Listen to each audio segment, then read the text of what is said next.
नमस्कार दर्शकों, स्वागत है आपका हमारे द न्यूज अड्डा 24 चैनल में और मैं हूं आपका अपना रजत। दोस्तों, हमने अपने चैनल के माध्यम से आपको तमाम ग्राम पंचायतों की कहानी का ब्यौरा दिखाया, तमाम ग्राम पंचायतों से आपको रूबरू कराया। क्या किस गांव की समस्या है, इस पर हमने चर्चा की और इसी कड़ी में आज हम ब्लॉक मदनापुर के ग्राम पंचायत बरुआ में आ चुके हैं। हमारे साथ यहां पर प्रधान प्रतिनिधि हैं। हम उनसे उनकी गांव की समस्याओं पर चर्चा करेंगे और उनकी कार्य योजना पर भी बात करेंगे कि उन्होंने अपने गांव के लिए क्या कुछ सोच रखा है। इन्हीं तमाम चर्चाओं पर आज हमारे साथ है बरुआ प्रधान प्रतिनिधि। नमस्कार। मैं ग्राम पंचायत बरुआ रविराज सिंह, ग्राम प्रधान प्रतिनिधि। हमारे गांव में पानी की बहुत ज़्यादा कमताई है जी। उसके लिए हमारी सरकार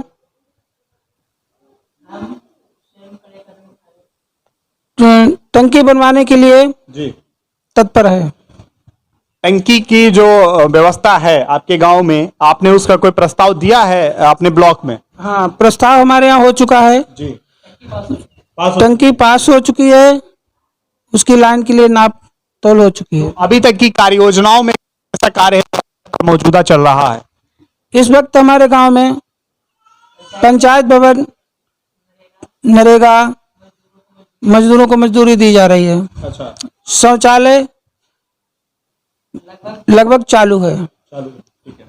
पंचायत भवन का जो निर्माण चल रहा है, उसमें जो उसके जो क्राइटेरिया होती है, उस क्राइटेरिया के अंतर्गत किस तरीके की आप ईंट उसमें लगा रहे हैं और किस तरीके का क्या उसमें मटेरियल लग रहा है, उसके बारे में भी हमें कुछ जानकारी बताइए। ईंट 100% बढ़िया ईंट अव्वल लगा रहे हैं। सीमेंट कौन से ग्रेड का है? सीमेंट माइशम सीमेंट है जी। सरिया कितने उसकी है? सरिया राठी का है। अच्छा। और ईंट अव्वल है। हाँ। अच्छा, ठीक है। ये तो हो गई आपके जो गुणवत्ता का सवाल रहा। अब बात है विकास की। विकास की बात पे अगर हम बात करें तो आपके अपने गांव की आपको समस्या क्या लगती है? हमारे गांव में सबसे ज्यादा समस्याएं गाय की बनी रहती है। अच्छा। जो घूमते रहते हैं, गौशाला का अवश्य निर्माण कराया जाए। दूसरा, हमारे गौशाला के लिए आपने कभी किसी प्रतिनिधि या किसी ब्लॉक के मेंबर से या किसी से मिले हैं गौशाला के लिए? हाँ, गौशाला के लिए माननीय क्षेत्रीय विधायक वीर विक्रम सिंह से हम मिले हैं। अच्छा, उसके लिए उन्होंने क्या आश्वासन दिया इस चीज को लेकर? उन्होंने कहा हो जाएगा। कब आपने प्रस्ताव दिया था उनको? ये लगभग जब प्रधान हम बने थे उसके 1.5 महीने बाद हमने उनको सूचना दी थी। यानी कि 5-6 महीने हो गए हैं। उस पर अभी कोई कार्रवाई हुई या नहीं हुई? जी, 3 महीने। हाँ, अभी 15 दिन पहले मिले थे तो उन्होंने आश्वासन दिया था कि हो जाएगा जी। और हमारे गांव में शमशान भूमि की बहुत बड़ी समस्या रहती है। हम लोगों को शमशान घाट की व्यवस्था है? शमशान घाट हमारे गांव में है, लेकिन जो सरकारी बनाया जाता वो है? नहीं, हमारे यहाँ शमशान घाट पुराना है जिसमें बाउंड्री नहीं है जी। और उसमें गांव के व्यक्ति जो है वो कूड़े कूड़े डालते रहते हैं जी। उसकी जो बाउंड्री की जाएगी तभी उसका निर्माण चालू हो जाएगा, तभी शुरुआत हो जाएगी वहां पर। अच्छा। जो गांव की सड़कें हैं, गांव की नालियां हैं, सफाई है, इस पर आपका क्या कहना? क्योंकि अभी तो आप नवनिर्वाचित प्रधान हैं, तो आप इतना अभी आपको समय भी नहीं मिला है और आप तमाम कार्यों में भी अभी आपको पंचायत घर बनवाना है, फिर उसके बाद कायाकल्प भी कार्यक्रम कराना है। तो कि सफाई की और तमाम जो रोड खराब है, नालियां खराब हैं, उस पर आपका क्या कहना है और क्या आपने सोच रखा है पर्सनली अपने गाँव के लिए? उसकी हम व्यवस्था कर रहे हैं अपने नरेगा के तहत। कभी कभी मजदूर उसमें लगा देते हैं जो सफाई करते हैं। हमारे यहाँ सफाई कर्मचारी नहीं है। कर्मचारी ने अभी 1 महीने पहले अपना ट्रांसफर करा लिया था। सफाई कर्मचारी की व्यवस्था नहीं है इस ग्राम पंचायत में। इस ग्राम पंचायत में सफाई कर्मचारी की व्यवस्था नहीं है, तो प्राइवेट तौर पर आप सफाई करवाते होंगे। और कितना खर्चा लग जाता है उसका? उसका 200 रुपए हमको देना पड़ता है प्रतिदिन के हिसाब से। वो 200 रुपए का आपको मिलता है या नहीं मिलता है? नहीं, मिलता है। ठीक है। अच्छा, दूसरा सवाल है आवास का। आवास यहाँ पर किस तरीके से लोगों को मिले हैं जो पात्र व्यक्ति हैं और कितने लोग अभी पात्र बचे हैं जिनको आवास की योजना का लाभ नहीं मिल पाया है? हमारे यहाँ लगभग में 50% आवास जो है लोगों को प्राप्त हो चुके हैं। अभी 50% लोगों को आवास प्राप्त नहीं है जी। उसकी कोशिश हम कर रहे हैं कि जो उन लोगों को इसका लाभ आवास का मिल सके जी। दूसरा है शौचालय। शौचालय का क्या किस तरीके की व्यवस्था है यहाँ पर, क्योंकि जो सरकार है वो करोड़ों रुपए का बजट पास करती है शौचालयों के लिए, और ग्रामीण क्षेत्रों में ज्यादातर ये जोर दिया जा रहा है शौचालय का, क्योंकि हमारा जो देश है वास्तव में आज से 2014 से पहले अगर आप देखेंगे तो शौचालयों की जो व्यवस्था थी वो अलग तरीके की थी, और अगर आप अब उसका एक प्रकार से अगर विवरण निकालेंगे तो शौचालय की व्यवस्था थोड़ी आपको और ज्यादा दिखेगी। तो किस तरीके की यहाँ पर व्यवस्था है, हम उस चीज पर जानना चाहते हैं। 50% हमारे गांव में शौचालय जो है वो बने हुए हैं जी। 50% बनाने की हमारी उम्मीद है।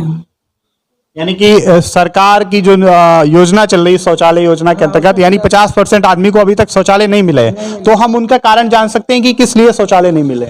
कभी किसी ने नहीं लिख के दे पाया, कभी किसी का मिस हो गया, जी नेटवर्क की कमी रही जिसमें उसका डाटा नहीं फीड हो सका जी। तो अब हम उसके लिए तैयार हैं, लिखने के लिए लिखवाएंगे उसको। तो अब आप नवनिर्वाचित प्रधान प्रतिनिधि हैं, आपसे जनता की उम्मीद होगी, किस तरीके से आपने एक कार्य योजना बना रखी है कि अपने 5 साल में हमें तमाम ये विकास कार्य करने हैं, उस पर भी कुछ हमें बताइए। कम से कम 50% आवास लेकर के आएंगे हम, 50% शौचालय देंगे, सड़कें टूटी फूटी नाली हैं उनका पूरा निर्माण करा करके देंगे, स्कूल की शिक्षा के प्रति हमारा पूरा ध्यान है। हमारे विद्यालय राजकीय इंटर कॉलेज में अभी 1 महीना पहले 12 पंखे चोरों ने खोल लिए थे, उस पर अभी तक ना तो प्रशासन ने कोई कार्रवाई की। स्कूल के पंखे 12 खुल के चोरों ने खोल लिए, तो आपने इसकी लिखित शिकायत दी थी? हाँ, इसकी रिपोर्ट जो थाने में दर्ज है प्रधानाचार्य महोदय द्वारा जी। और तो हम उस पर क्या कार्रवाई, क्या उसकी जांच कहाँ तक पहुंची है? अभी उसकी कोई कार्रवाई नहीं हुई, ना ही उसका पंखों का कोई पता चला है और ना ही दोबारा नए पंखे लगाए गए हैं। अच्छा और प्राथमिक विद्यालय धेरई में आज से 2 साल पहले एक भगोना 1 सिलेंडर चोरी हो गया जी। उसकी FIR थाने में दर्ज है, आज तक उस पर भी कोई भी कार्रवाई नहीं। चोरी की घटनाएं लगातार हो रही। 2 साल पहले आप बता रहे हैं कि वहां पर तमाम जो बर्तन और सिलेंडर गायब हुए थे, और फिर उसके बाद 12 पंखे गायब हुए हैं। तो इस पर आपने शिकायत की, उच्च स्तर तक शिकायत पहुंची है या केवल अभी थाने लेवल की शिकायत दी है? नहीं, थाने लेवल तक इसकी शिकायत है। और प्राथमिक विद्यालय शमशीपुर में 1 सिलेंडर चोरी हुआ है आज से 1.5 साल पहले। उसकी FIR थाने में है, ना तो वहां दूसरा सिलेंडर आया और ना ही उस पर कोई कार्रवाई हुई।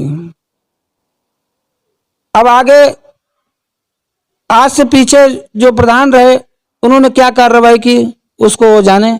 आज हम इस वक्त हैं तो हम अपनी कार्रवाई समुचित कर रहे हैं।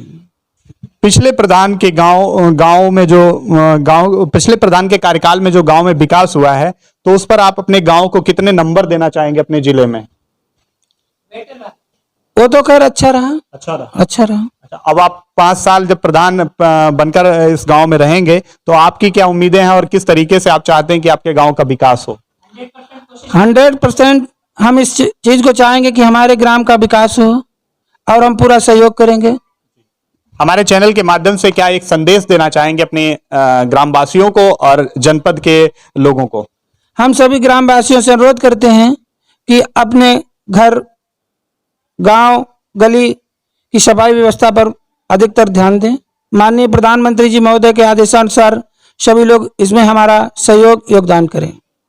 बहुत बहुत धन्यवाद हमारे चैनल के माध्यम से अपने विचार प्रस्तुत करने के लिए। देखते रहिए आप हमारा चैनल द न्यूज़ अड्डा 24। नमस्कार, जय हिंद, जय भारत।